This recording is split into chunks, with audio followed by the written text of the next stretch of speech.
1860 के दशक का फ्रांस गरीबी, भूख और युद्ध से पूरी तरह से टूट चुका था। इसी बीच एक 13 साल का लड़का अपना घर छोड़कर 225 मील दूर पेरिस की कठोर पैदल यात्रा पर निकल पड़ा। उसकी हर रात भूखे पेट और ठंड में गुजरती थी, लेकिन उसका सपना अब भी जिंदा था। पेरिस पहुंचकर भी उसका संघर्ष खत्म नहीं हुआ। वहां उसने छोटे छोटे कामों से अपना सफर शुरू किया। धीरे धीरे उसका हुनर पहचाना जाने लगा और एक छोटी वर्कशॉप से शुरू हुई उसकी मेहनत आगे चलकर लग्जरी की डेफिनेशन बन गई। आज वो नाम सिर्फ एक ब्रांड नहीं, बल्कि सक्सेस एंड आर्ट का सिंबल बन चुका है। ये कहानी है लुई विटॉन की, एक ऐसे साधारण कारीगर की जिसने संघर्षों के बीच भी अपने सपने को हकीकत में बदल दिया। लुई विटॉन का जन्म 1821 में फ्रांस के एक छोटे से गांव आचे में हुआ।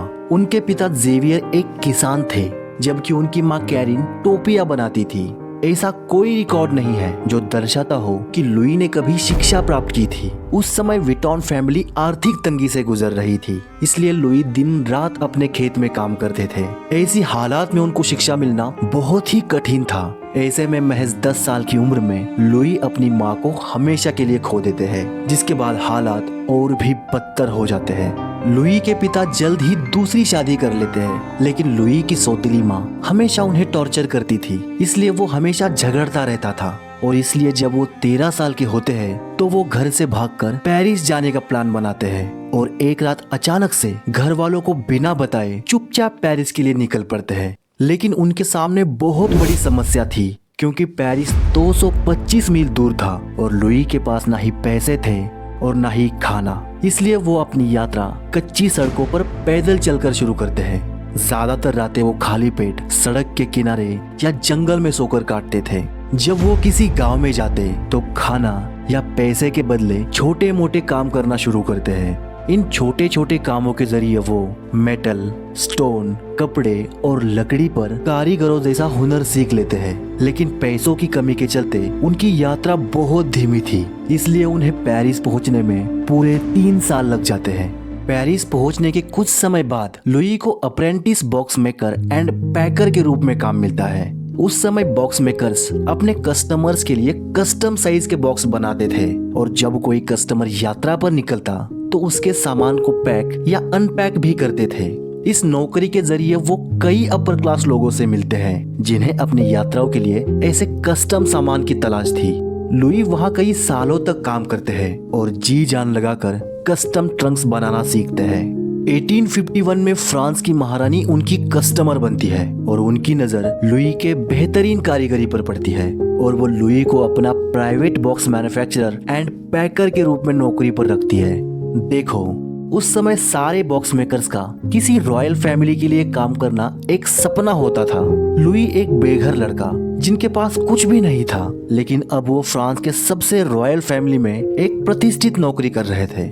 ये अपने आप में एक बहुत बड़ा अचीवमेंट था, लेकिन लुई का सपना इससे कई ज्यादा बड़ा था। 33 साल की उम्र में शादी के बाद लुई अपनी सारी सेविंग से एक छोटा सा वर्कशॉप खोलते हैं और खुद के ट्रंक्स मैन्युफैक्चर करके बेचना शुरू करते हैं।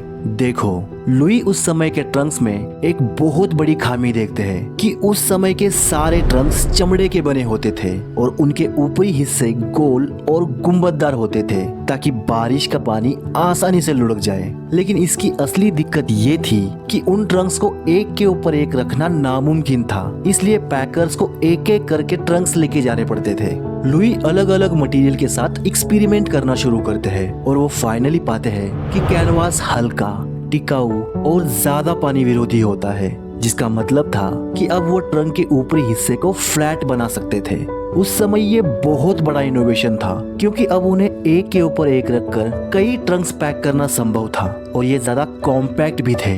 लुई ने बनाया हुआ ये ट्रंक मॉडर्न लगेज के युग की शुरुआत थी।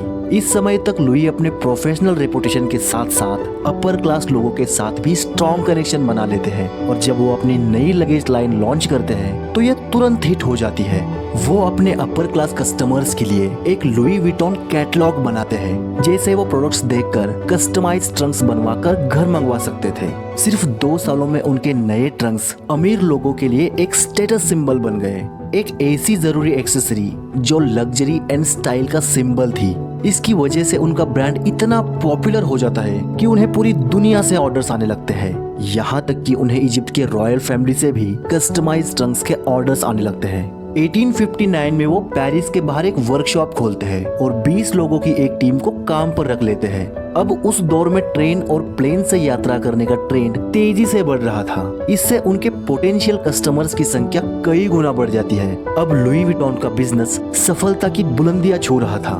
पेरिस से लेकर लंदन तक, रॉयल फैमिली से लेकर रिच बिजनेसमैन तक हर कोई उनके ट्रंक्स के लिए पागल था।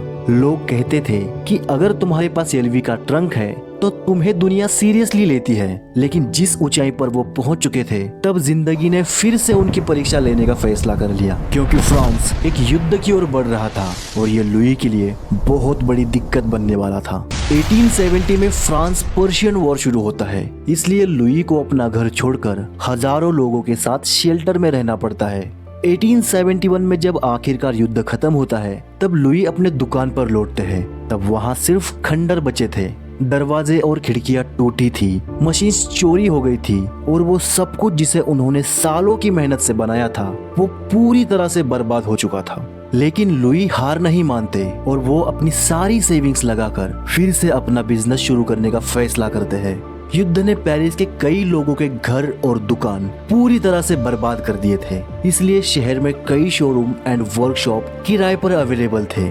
लुई इसी मौके का फायदा उठाते हैं और रेलवे स्टेशन और ग्रैंड होटल के बिल्कुल ही पास में एक बहुत अमीर इलाका होता है, वहाँ अपनी नई स्टोर खोलते हैं। ये लोकेशन एकदम परफेक्ट थी, क्योंकि वहाँ से गुजरने वाले किसी भी टूरिस्ट को अगर नया लगेज चाहिए होता तो उन्हें एलवी की शॉप पर पहुँचने में बस कुछ ही कदम लगते थे।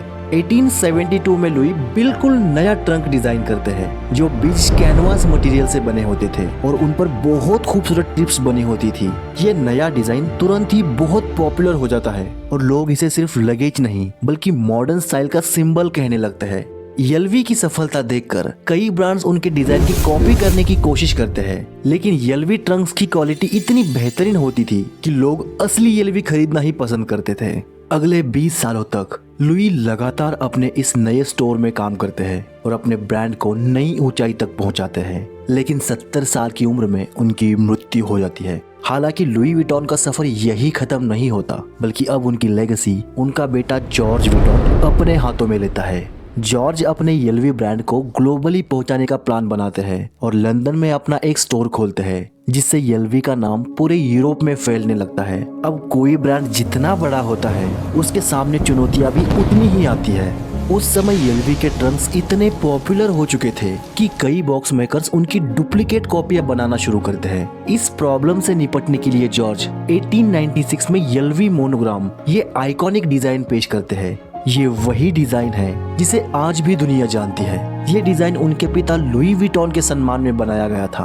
उस समय एलवी के ट्रंक्स ज्यादातर अमीर घर के लोग इस्तेमाल करते थे, जिन्हें सामान चोरी का हमेशा खतरा बना रहता था। इसलिए जॉर्ज एक नया रेवोल्यूशनरी लॉक सिस्टम डेवलप करते हैं, जो लगभग अनपीकेबल था। 1990 तक एलवी कंपनी में 100 एम्प्लॉइज काम करते थे और हर साल ये संख्या बढ़ती ही जाती है। उस समय एलवी के एम्प्लॉइज को एक लंबी ट्रेनिंग दी जाती थी ताकि वो बेहतरीन से बेहतरीन बॉक्स मेकर्स बन सके। आज भी एलवी के हर एम्प्लॉय को 18 महीनों से लेकर 2 साल तक की ट्रेनिंग दी जाती है। कंपनी धीरे धीरे नए प्रोडक्ट्स बनाना स्टार्ट करती है और इसका क्रेडिट कोको चैनल को जाता है। कोको चैनल एक फ्रेंच फैशन डिजाइनर थी और वो आइकॉनिक चैनल ब्रांड की फाउंडर थी। 1925 में वो एलवी से एक छोटा सा गुंबद आकार का हैंडबैग डिजाइन करवाती है। शुरुआत में एलवी उनके लिए सिर्फ एक बैग बनाता है, लेकिन जब उनको इसमें पोटेंशियल दिखता है, तब इसका बड़े पैमाने पर प्रोडक्शन करके इसका नाम अल्मा रखा जाता है। ये हैंडबैग बहुत बड़ी सफलता साबित होता है। एलवी के पहले हैंडबैग्स को अक्सर अगली एंड हेवी समझा जाता था, लेकिन कोको चैनल ब्रांड उन्हें एक स्टाइलिश फैशन स्टेटमेंट बना देता है। 1936 में जॉर्ज विटॉन की मृत्यु हो जाती है और कंपनी उनके बेटे गैस्टन लुईस के हाथों में आ जाती है। लेकिन गैस्टन को जल्द ही नई मुश्किलों का सामना करना पड़ता है, क्योंकि सिर्फ कुछ सालों के बाद ही सेकेंड वर्ल्ड वॉर छिड़ जाता है। वर्ल्ड वॉर शुरू होते ही पेरिस फिर से घेराबंदी में आ जाता है, इसलिए एलवी के सारे कॉन्ट्रैक्ट्स रद्द किए जाते हैं और गैस्टन को एलवी की फैक्ट्री बंद करनी पड़ती है। अब बिजनेस बचाने का सिर्फ एक ही तरीका बचा था, नाजी जर्मनी के साथ सहयोग करना। लेकिन यल्वी इस इतिहास को हमेशा छुपाती रही। इस पर एक पॉपुलर लेखिका स्टेफनी बोनविंसीनी ने लुई विटॉन ए फ्रेंच सागा नाम की एक किताब लिखी है और वो रिसर्च के दौरान कंपनी के रिकॉर्ड्स मांगती है। लेकिन यल्वी के प्रतिनिधि कहते हैं कि 1930 से 1945 तक कंपनी के सारे रिकॉर्ड्स आग में जल गए हैं। लेकिन स्टेफनी गहराई से खोज करती है, तब उन्हें पता चलता है कि यल्वी ने होटल पार्स में एक ग्लैमरस स्टोर खोली थी, यानी यल्वी ने नाजी जर्मनी के साथ सहयोग किया था। दूसरी तरफ कई अन्य फ्रेंच ब्रांड्स नाजियों के साथ सहयोग करने से मना कर देते हैं, जिसके कारण उन्हें अपने स्टोर्स बंद करने पड़ते हैं। क्लियर है कि यल्वी कंपनी इस इतिहास को छुपाना चाहती है, लेकिन उनका ये तर्क है कि गैस्टन ने वो सब किया जो कंपनी को जिंदा रखने के लिए जरूरी था। सच ये है कि उस दौर में सिर्फ यल्वी ने ही नहीं बल्कि कई और डिजाइनर जैसे कोको चैनल ने भी अपने ब्रांड को बचाने के लिए नाजियों के साथ काम किया था। अगर वो ऐसा नहीं करते तो शायद आज उनके ब्रांड्स का अस्तित्व ही नहीं होता। 1970 में गैस्टन की मृत्यु हो जाती है और उनके बाद यल्वी का पूरा कंट्रोल उनके दामाद हेनरी रैकमायर अपने हाथों में लेते हैं। यानी अब यल्वी कंपनी चौथी पीढ़ी के हाथों में थी। जब 1970 में हेनरी यल्वी कंपनी को संभालना शुरू करते हैं, तब ये ब्रांड अभी भी एक फैमिली बिजनेस था और उसकी पहचान सिर्फ लगेज और कुछ लेदर गुड्स तक ही सीमित थी। लेकिन हेनरी यल्वी को एक ग्लोबल लग्जरी ब्रांड बनाना चाहते थे। उस समय दुनिया में तेजी से बदलाव आ रहा था, नए नए फैशन ब्रांड्स आ रहे थे और लोग अब लग्जरी को सिर्फ एक फंक्शनल चीज नहीं बल्कि स्टेटस सिंबल की तरह देखने लगे थे। हेनरी इस ट्रेंड को भाप लेते हैं और फैसला करते हैं कि अब यल्वी सिर्फ बैग्स नहीं बेचेगा, तो वो एक ऐसा नाम बनेगा जो लग्जरी, सक्सेस एंड प्रेस्टीज का सिंबल होगा। 1978 में वो अमेरिका में यल्वी की पहली स्टोर खोलते हैं और उनका यह फैसला बहुत बड़ा टर्निंग पॉइंट साबित होता है। उस समय अमेरिकन मार्केट में जापानी और यूरोपियन प्रोडक्ट्स की मांग तेजी से बढ़ रही थी, इसलिए कुछ सालों में ही वो यल्वी के दर्जनों स्टोर्स न्यूयॉर्क, फ्रांसिस्को और शिकागो जैसे शहरों में खोलते हैं। 1987 में यल्वी दो फेमस कंपनियों के साथ मर्ज हो जाती है, जिसमें एक जो मोई एंड शेंडियन थी जो शैंपियन बनाती थी और दूसरी हेनेसी जो कोन्योक यानी एक प्रीमियम ब्रांडी बनाती थी। और इस विलय से एक नया ग्रुप बन जाता है यल्वी एमएच। ये ग्रुप लग्जरी बिजनेस की पूरी दुनिया को हिलाकर रख देता है। अब एक ही छत के नीचे शराब से लेकर फैशन तक सब एक साथ आ गए थे। इसके चलते 1987 में यल्वी एमएच ग्रुप शेयर मार्केट में लिस्टेड कंपनी बन जाती है। इसका मतलब अब कोई भी इन्वेस्टर कंपनी में हिस्सेदारी खरीद सकता था और ये कदम यल्वी को बहुत बड़ी फाइनेंशियल पावर देने वाला था, जिससे वो और तेजी से विस्तार कर सकते थे। लेकिन जहां पैसे और विस्तार आता है वहां खतरे भी आते हैं और यही वो समय था जब एक नया खिलाड़ी इस मैदान में उतरा, बर्नार्ड अर्नोल्ट। अर्नोल्ट उस समय एक अनजान बिजनेसमैन थे, लेकिन उनके पास ऐसी रणनीतियां थी जो हर किसी के पास नहीं थी। वो देखते हैं कि यल्वी एमएच के अंदर सत्ता संघर्ष चल रहा है और वो अब एक दूसरे से सहमत नहीं है, तब वो इसी मौके का फायदा उठाते हैं और 1989 में चालाकी से यल्वी एमएच के शेयर्स धीरे धीरे खरीदना शुरू करते हैं। पहले वो 25% शेयर खरीदते हैं, फिर 35% और देखते ही देखते वो यल्वी एमएच के सबसे बड़े शेयर होल्डर बन जाते हैं। जब तक कंपनी को इसका एहसास होता है तब तक अर्नोल्ट पूरे ग्रुप पर कंट्रोल पा लेते हैं। यल्वी फैमिली इससे हैरान थी क्योंकि उनकी कंपनी उनके हाथों से फिसल रही थी। कई पुराने अधिकारी अर्नोल्ट का विरोध करते हैं, लेकिन वो किसी की नहीं सुनते और हेनरी को कंपनी से बाहर करके खुद यल्वी एमएच के चेयरमैन बन जाते हैं। इसके बाद अर्नोल्ट को द वोल्फ इन कैश्मीर कहा जाने लगता है, यानी एक ऐसा बिजनेसमैन जो बाहर से तो शांत दिखता है लेकिन अंदर से बहुत ही चालाक और निर्दयी होता है। लेकिन यही निर्दयता यल्वी के लिए वरदान साबित होती है। अर्नोल्ट यल्वी को सिर्फ एक लगेज ब्रांड तक सीमित नहीं रखते, तो इसे fashion, perfume, jewellery and watch जैसे लग्जरी दुनिया में ले जाते हैं। वो दुनिया के कुछ बेहतरीन डिजाइनर को यल्वी से जोड़ते हैं, जैसे मार्क जोकोब्स, वर्जिल एबलो और निकोलस कैस्क्वेयर।